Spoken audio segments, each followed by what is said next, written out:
they like the automatic ball strike system or they don't. And I'll actually ask this before we dive into this part. Do you wish that you had done a secondary level of this to quiz them on the challenge system specifically? I read that part of it and I'll pull up the numbers as we're chatting here, but there were not many that said I am in favor of robo-umps. I think it was 17%, and more than half of the group, I think 63%, was against it. But that was calling every pitch. Am I accurate on that one versus just a challenge system? Well, the way I was phrasing it was just any kind of non-human umpire system. So whether that was the challenge system where you tap your helmet or the all strike zone thing. That's what I was asking him. And I don't think there's a movement to have every pitch be called balls and strikes. I remember when that was going on in the minor leagues. I went down there to the independent league and did a story on it, but that was several years ago. Now they're veering more toward the challenge system, but it seems like a lot of players don't even like that. Why? Did you get any more context from them on why they wouldn't want at least the big calls to get fixed? I know I saw some of the quotes, oh, human element, and you'll kill the game if you don't have that. I don't know. Are they on social media enough? Most fans lose their minds on bad calls. We want to go on every borderline call and have 20 challenges. No, not necessarily. I don't. But I mean, I would, you watch games every night like we do. Most games have, I would say, at least 3 to 5 moments where you're like, damn, he missed. Right.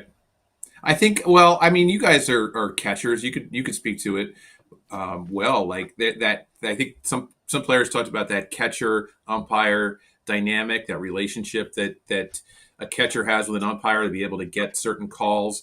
The art of catching and I hate the word framing, but receiving.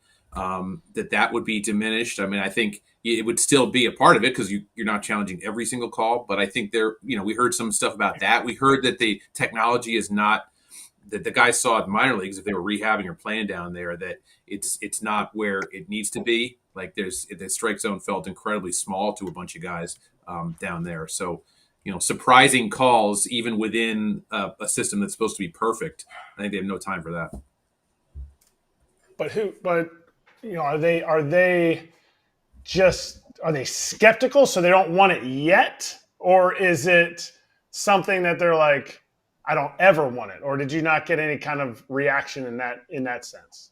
Yeah, I think if it could be better, some guys would be more open to it. But there's kind of a natural um, hesitation or a natural skepticism to something that the league can impose on them. Like I mean, I know they have influence and input and everything, but when it comes down to it, Manfred can just put this thing through, and they'll have to deal with it. And it worked out with the pitch clock. I think that was a terrific addition.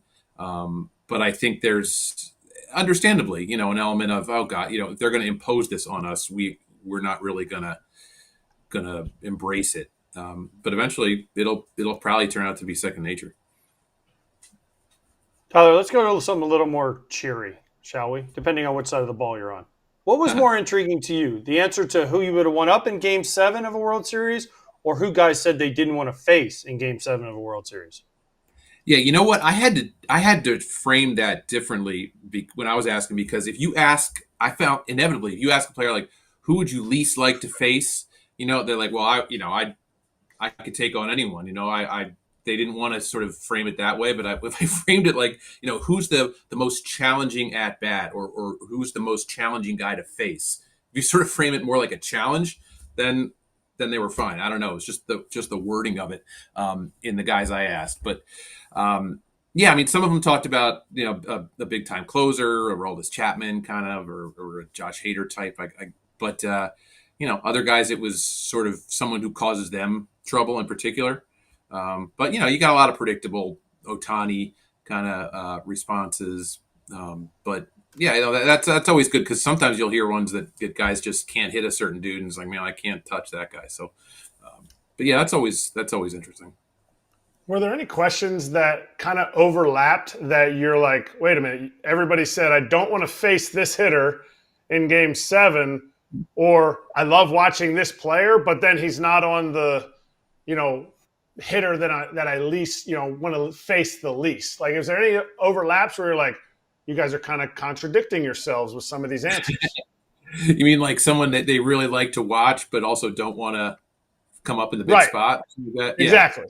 Yeah, well, I guess sometimes it's like you're a pitcher though. Like if you might like to watch this guy, but you don't want to face him, right? Like Okay. that's understandable. Like if you don't, everybody loves Otani and admires Otani, but like they don't necessarily want to see him up there. And as you see, Soto's a good at bat. I think most of the stuff was during spring training. If you did it now, I think Judge would probably be a little bit higher. But Soto's just such a tough at bat because of his eye at the plate. You can see Jose Ramirez, the switch hitter element of it is, that's one that I thought would maybe be a little bit higher. But he's probably the best switch hitter in the game. No Lindor on there in the top three. He's another switch hitter who's pretty good. So, but Soto's going to win that one, I think, just because of the selectivity. And he's hot now, by the way. I saw him last night at Citi Field, and he hit a no-doubter. He's starting to feel it. Kratz, you look different today. Do I see Chubby's shorts on your shoulder? Oh, the sick design. I mean, don't even get it twisted, too, because the lining normally is like an SOS pad. This lining that's in the center is so soft, so smooth. The outside, so many things to choose from on chubbyshorts.com. Facts. And the code FOUL for 20% off. I got the Tiger Sharks.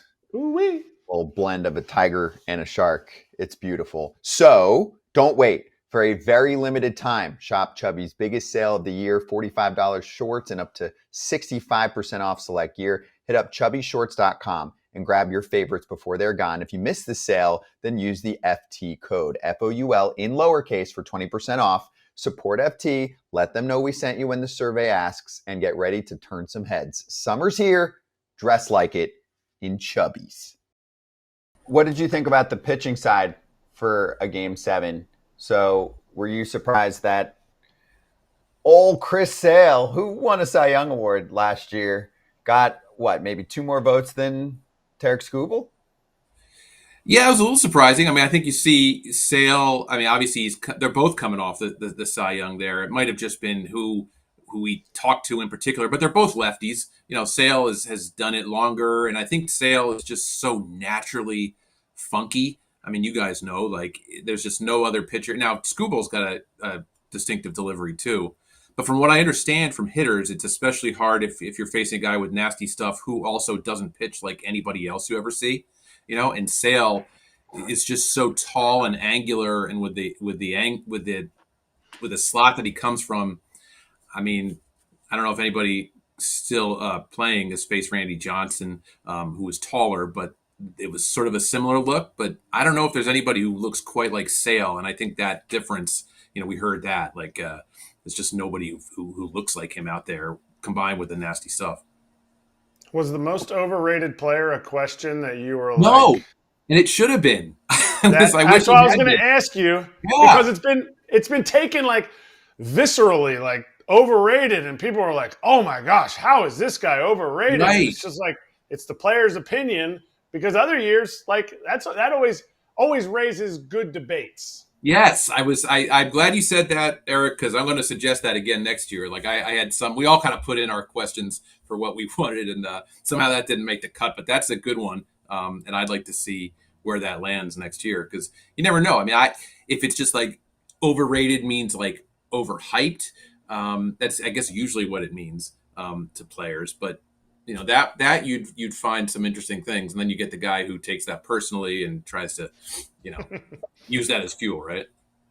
Yep, that one's good. Yeah, I'm a big fan of that one, just to see where players are at. And yeah, some. Can we ask who the most hated player is now? Because I'm not playing anymore, so they can't say me. So now, did you win that? That also needs to be on there.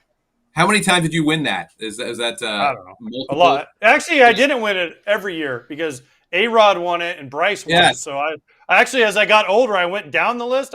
Barry won it at one point, but I was like, gosh, I'm losing. I was losing my touch. I'm like, man, I need to really do something here in my old age. People have come to appreciate you by then, and they were used to it, so they got what they could out of it. Yeah. They were jaded. They were jaded by then. It's hard to beat some of those guys though in that category that you mentioned. So it's Right. you know. I know the fact that I won a couple times is something to be proud of, Tyler. That I won a couple times, something to be proud of. Got to be known for something, right? Hey, you did do beloved and hated organizations, so I'll take a few quotes that stood out. The Dodgers and Yankees and Braves obviously were at the top, and the teams you would expect were towards the bottom: the A's, the Rockies, the White Sox, the Marlins, the Pirates. The Braves, Cubs, and Guardians got love after the Dodgers and Yankees. The Mets aren't on this list for our top or bottom, but I thought the quote was good from one of the players. The best family room in the league by far is the Mets. There was someone on the Braves saying they do everything just as good as the Yankees, and then a couple that stood out on the other side. None of these are really a surprise. One player pointing out how the player development system for Colorado isn't good, like they don't give them a lot of information. Shocker. One player pointing out how the Marlins are giving Subway sandwiches to their guys on the road. So, come on, your thoughts from collecting there? Yeah, I thought it was notable that Cleveland ranked as high as it did, especially because I think this year they improved a lot of the stuff for the players, even on the visiting side. Guys said it's just vastly improved. So that's even before all that took place. So Cleveland, it's not a tropical destination, let's say, but players really seem to appreciate what that organization does for players, and that says a lot for the way they run it there with Chris Antonetti and now Stephen Vogt as the manager. I got a few votes for Detroit, although it didn't show up there. That players say that Detroit has recently made a noticeable difference in how they treat players. The clubhouse amenities, the plane apparently is like the coolest plane in baseball or something like that. So the Tigers are starting to make get a little more of a good reputation, and I think the Mets continue to kind of climb those rankings. But you see a lot of it just comes down to winning and losing. Some of those are the most winningest teams and the losingest teams. But you're starting to see subtle things from like Detroit and maybe not so subtle from the Mets. They're rising in those ranks.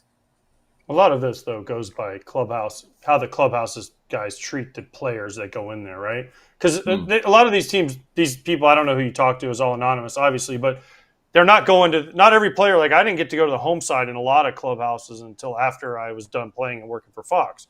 So to me, I don't know what happens on the home side. So you can only look at it as a visitor. So you go to Cleveland, Willie Jenks and the boys in Cleveland are one of the best. Now they don't have the best clubhouse to work with, but they do a lot of good things to make it better. So that's why I would think like, oh, it's a good reputation. Then you talk to guys and they're like, yeah, they treat us right. The medical's good, whatever. They give us good food. Like, so I mean, the Dodgers is obvious. Dodgers and Yankees are the easiest two to look at and say, well, yeah, they're the Dodgers and Yankees. So that's, I don't know what they were voting on, but to me, that like if I was looking, because people always say, oh, what was your favorite place to go play? And the first thing I would say is it depends on what you're asking. If you're going clubhouse or you're going like place to be on the field or total package, there's different answers for every question. Yeah.